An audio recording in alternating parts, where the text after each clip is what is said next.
In Azam City, you're watching One TV News Channel. One TV News Channel. Serving you with information, news, sports, and public affairs. One TV News Channel.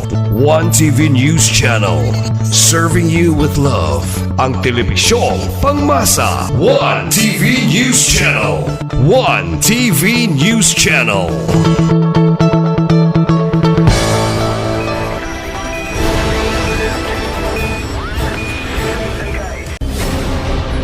One TV special report.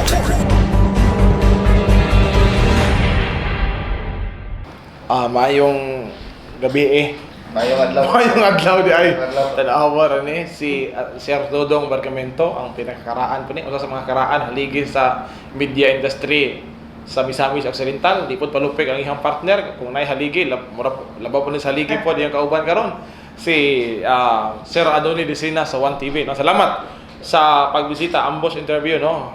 Human sa among gipahigayon karon nga regular session sa sanggo niyang panunod sa Misamis. SK Federation President sa Siyudad sa Osamis, Sir Dodong, Sir Adoni. Of course, atong gikalipay nga nahimong nagbalampuson og mabungahon ang first State of the City address sa ato ang mayor sa Siyudad sa Osamis kasi Mayor Sam Norman Go Fuentes.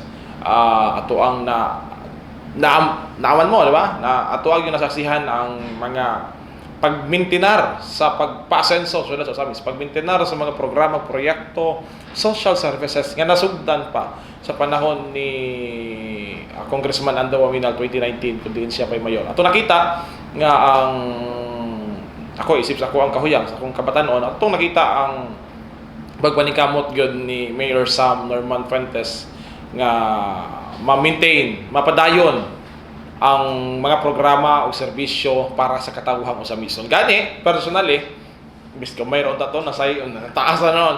Gani personally na ang soka ni Mayor Sam, mga kuwang giat niya nato is una ang kanig yung sa economics, kanibang sa ekonomiya sa tuwang syudad. Ikaduha, ang kining ang peace and order situation sa tuwang syudad sa Osamis. Mao gina ang ako ang kanabang ako ang tanaw gyud sa usoka ni Mayor Sam. So gani wala ta pakyas sa pagpaminaw kay paghisgot og ekonomiya naa wala pod nagpaulahi, wala pod nagpalupig ang Siyudad sa Osamis.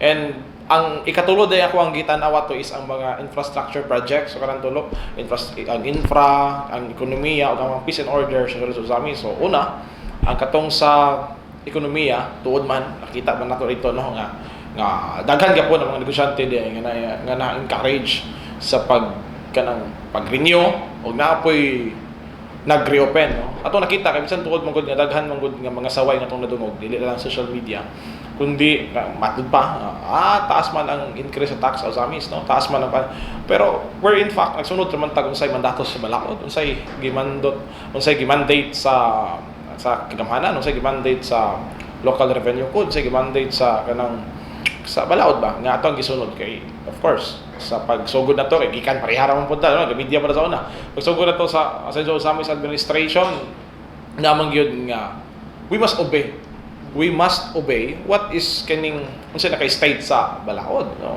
more man atong gisunod kani nalipay ta no kay daghan ang kining mga negosyante depot nga nagpadayon nga nagnegosyo sila sa Osamis no, and dili na kita mo touch ana kay wala ko expertise pa sa ekonomiya. Anyway, nalipay lang ko so basig si Consisil or Attorney Mars puhon no kanyo ha pumakuan og kanang sentimento sa ilang gibati sa soka ni Mayor Sam. So nindot po na mga hisgutan labi na sa ekonomiya. Kaduha ang katong infrastructure projects no, nalipay ko especially mo gud nga pareha nato nga taga Bukid usa sa tong giatngan ang kaning problema sa tubig. So lipay ta kay ubay-ubay di ay nga mga reservoir nga nahimo na butang na project nga para sa ingon bisag kaning lisod mo gun tubig sa especially sa Bukid ba. Punta na pila sa kamuagan ning barangay no. Abot ka sa gutukan siya na doon no. Naari tubig no. Nalipay ta nga gitagaan po pagtagad sa ato ang gobyerno kay kani man gud ang kanang very anong usa sa mga pinaka-importante mo ganing tubig, no? Ang ikatulo na ang peace and order situation sa syudad sa Osamis. So nalipay ta ang mga accomplishment nga nahimo sa tuang kapulisan under the leadership of karon ang atong karon nga hepe nga si Major Carazo uban sa Deputy Chief of Police nga sa Attorney Des Revillas na nalipay ta sa mga accomplishment. And dito ko na murag tindog akong balahibo no sa pag-ingon ni Mayor Sam nga English mo gusto ako lang ni sayon kay nalimot ko sa pag-ingon bitaw niya nga walay lugar ang illegal nga droga dinhi sa ato ang syudad. Diba? Naadung kanto ninyo? English man to. May English ato sa Sir Dodong. Absent. There's no room. Also, wala gyud lugar ang and gani nakita man nato, gani sa media nakita man ninyo kung unsay ang kadabitang mo pa pagsulod sa buo takpan dayon, di ba? Kay kung atong ma-interview ang mga PNP 2 months, 1 month na ilahon na obserbaran gikan pagsulod dakpan dayon. It means paspas ang coordination mo nakanindot sa maayong koordinasyon sa kapulisan o sa local government unit. And lastly, kaupat sa angit ako, ang social services pinaka importante kayo ang social services nga of course nagpadayon ang burial assistance. Ato nakita nga daghan man diay nga mga pamilya ang natabangan sa burial assistance, no? Subo man kay daghang namatyan pero at the same time gikalipay nato sa kita nga nasa gobyerno kay daghan tag natabangan nga mga nasa kasubaanan ba, no? Daghan man diay na pila to ka milyon. Wala ko naka-take note and at the same time as of kagahapon di ba padayon na pod ang hatag kanin sa free hospitalization program in strong coordination collaboration sa provincial government headed by Governor Henry Waminal and of course sa opisina ni Congressman Indy Waminal ni Congressman Ando Waminal. So katulang overall lipay ta nga nahimong mabungahon successful ang soka ni Mayor Sam gani kita man nato sa panagway ni Mayor Sam kung sa si kasadya pod nga iyang accomplishment for 1 year na ba? July no? 1 year na no? 1 year na. 1 year na nga iyang pagdumala nga napadayon gyud unsay nasugdan sa nilang Mayor Ando 2019 mas gipadayon karon ni Mayor Sam. O murag katorma siguro atong istorya no napakailain nga dunay nakaisgot siya na-appeal sa suka. Oo, sa ko sa lato. Most outstanding federated. Ay, sos, ginoo ko. Mo na kung giingon lagi unta nga maulaw ta. Kining actually, di nalipay pud da kay pasidungog to sa probinsya under the leadership of Board Member Clara May Villanueva, our PYDO nga si Ma'am Fitz Merna, ang atuang governor si Governor Henry Sevilla Waminal. Lipay ta nga inyong ubos nga alagad sa kanginan, kaning ubos nga alagad nga nasa inyong atubangan nga tagaan og pasidungog isip usa sa mga outstanding SK Federation sa tibok probinsya. Nalipay ta. Wala actually kan dili plastic ba ano kanang seryoso ba kanang istorya. Wala ko ga-expect nga i-appeal ni Mayor Sam. I mean, di magod kay what we are seeing nga kada bang achievements sa iyang leadership. Anyway, it's part of the achievement man ni Mayor Sam pero kining di ba kanang wala gyud ko daw motong na-shock gid ko pagsulti ni Mayor Sam tapad mi ni Scott Cap din Attorney Mars tungaan ko. Na-shock ko so na dili na wala ko na nalipay kay api pero more pagkakaulawon kung dili na magid unta pwede isulti kay.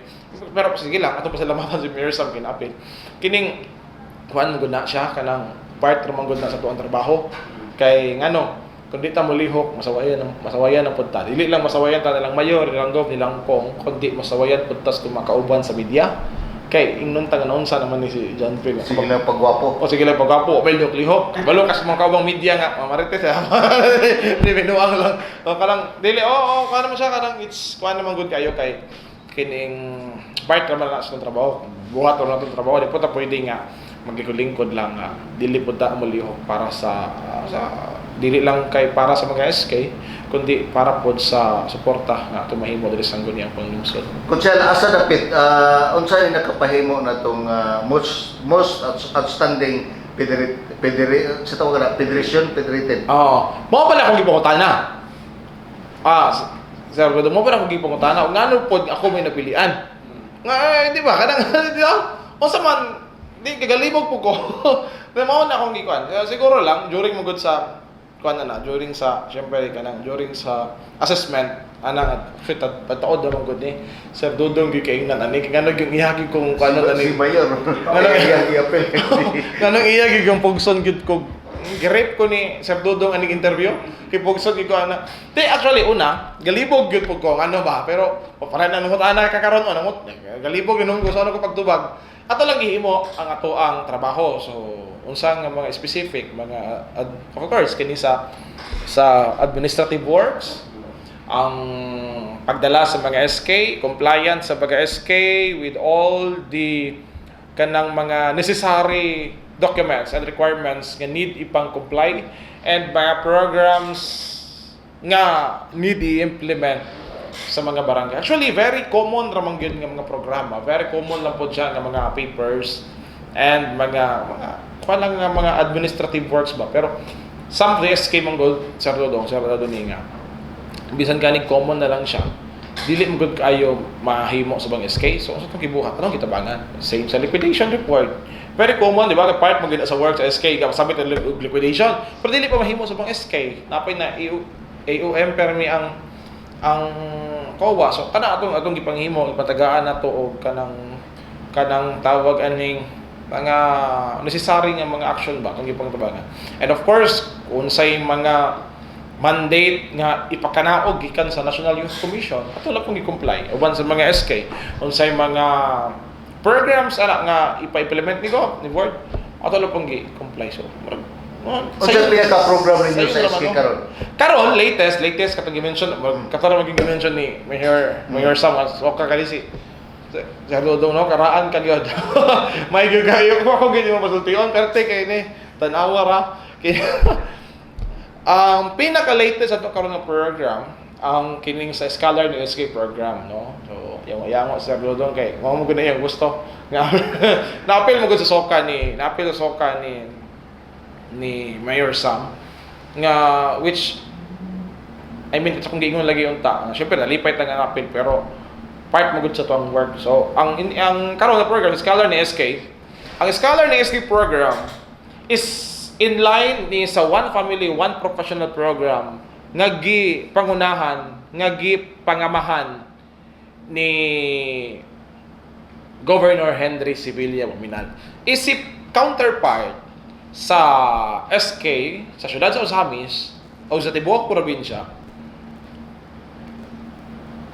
naghimo po tag Scholar ni SK program. So kay counterpart man siya, dili pasabot nga muubos sa 5,000 monthly ang ato ang ipanghatag sa mga SK. Garboso mo punta, garboso po ng mga SK.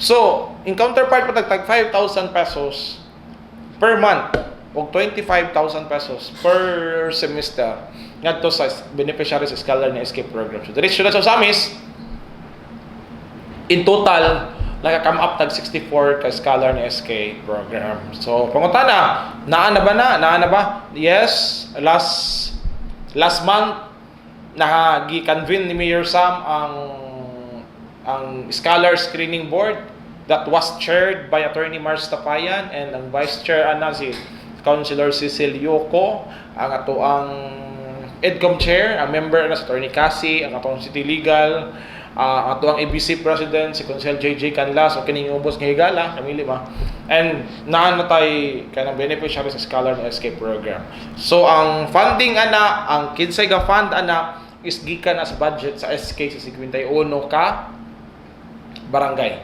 So giusa ang tanang budget sa SK, tanang budget sa 51 ka SK giusa sa panudanan sa LGU kanang gitawag trust fund, giusa dito and we come up to 3.2 million pesos. Ato ang gi-divide dito into 50,000 mo nang mingkwan check 64 ka Scholar ni SK.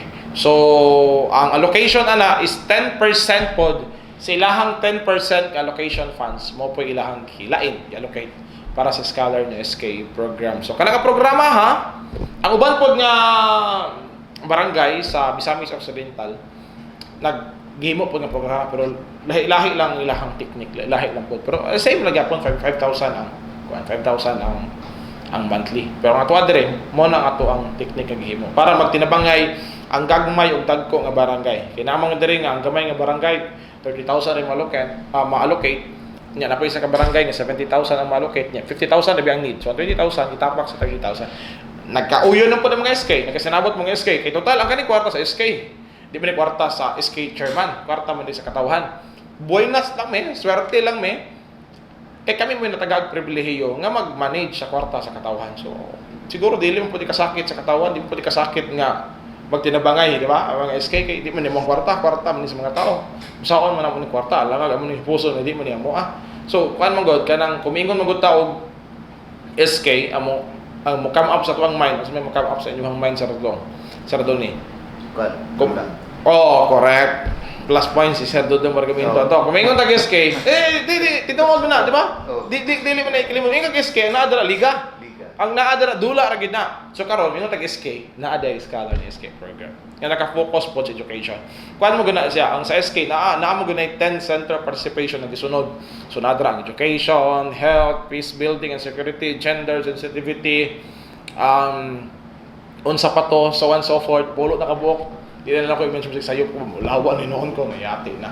So, mala na siya. Kuha ko siya, ang tanang scholar niyo, karon nga school year na. Oo, karon nga school year na, Sir Dodong, ang among mga scholar ni SK, nga mo ang interview last month is magsugod na for this school year, 2026 to 2027. So, siguro, mangutana mo, nga mag-election man November 2. Di ba? At syempre, hugon-hugon nga dili. Pero we are looking forward man yun. As of this moment, nga election sa November 2, kaya wala pa may papel.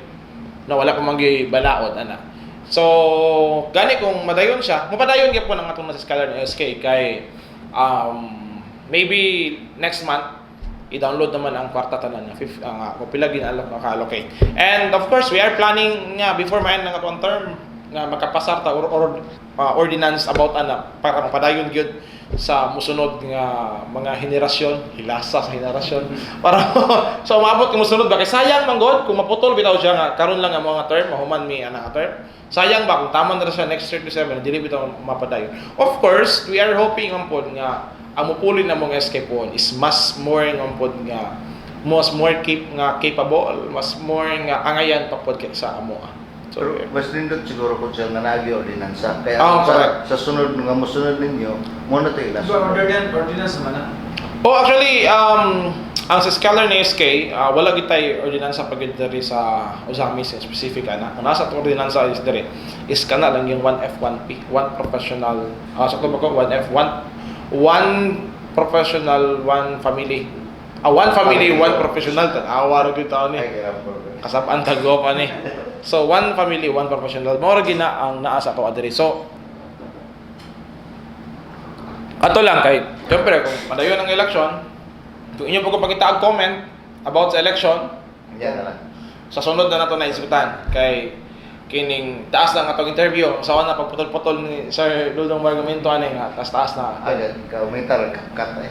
Kabila kagat no. So kato lang and of course ang Sangguniang Kabataan Federation sa Ozamis City under this representation ubos po sa pagdumala ni Mayor Sam Darban Fuentes nagpadayon sa muang commitment nga molagad para sa kabatanunan ug tibok katawhan sila sa Ozamis where in fact di ay kuyog ta masadya ta pohon sa muang first ever first SK Ascenso Ozamis Sports League 2026 nga mag-opening karong August 1 pohon in celebration sa Linggo ng Kabataan. And napatay mga series of activities nga paghimongon para sa Linggo ng Kabataan sa August pohon as being stated sa or mandated sa Republic Act 10742 or mas nailang sa Sangguniang Kabataan Reform Act of 2015 as amended by RA 11768. So medyo taas na ang interview. Wala ni pangtana Dr. Dodong? Tarong ba? Okay na. Panakop ba yun? Panakop ka Bisay. Una sa tanan, of course, gikan sa ako ang tuburan sa kasing-kasing ako ang akong pagpasalamat una sa kahitasan sa Ginoo nga padayon nga magtulon ako katuig sa akong pagpanerbisyo nagiyag pa ng Ginoo sa ato ang pagpanerbisyo nga dili ta makasakit sa itong isig katawo magpabilin ta mapaubsanon dinha sa itong isig katawo nga kabalutang matanaw kay aha mo tagikan ang tawo ang Dios ko and salamat kayo ana and ang ikaduha atong pasalamatan ang ato ang mga higala nga nakaroon din atong pakpakan adre si Sir Dodong Bargamento gikan sa DXDD. Daghan kita sunod. No si Sir Adoni pod nga DXDD gapon. DXDD gapon. Og kaninyong tanan nga nagtan-aw, nagsunod nining programa. Ayaw ang 1TV kay One TV, si Sir Adoni nga 1TV/DXDD/AONC. Kadaghan na ni kadala. No nga. Salamat sa kanunay nga pag-monitor, pagtan-aw. And of course, kang Mayor Sam, no, salamatan na to kanunay nga nagiya Congressman Indy Waminal, Congressman Ando Waminal, Governor Henry Waminal nga nagpadayon po ng suporta sa Kabatanunan, sa Siyudad sa Ozamis o sa tibuok probinsya. Hangtod sunod kayo samang takdag samang istasyon niining atong programang pagkiktabi sa human sa sesyon. Daghang salamat ug mayong udto mga pita misna pagsagi kini. Mayong adlaw.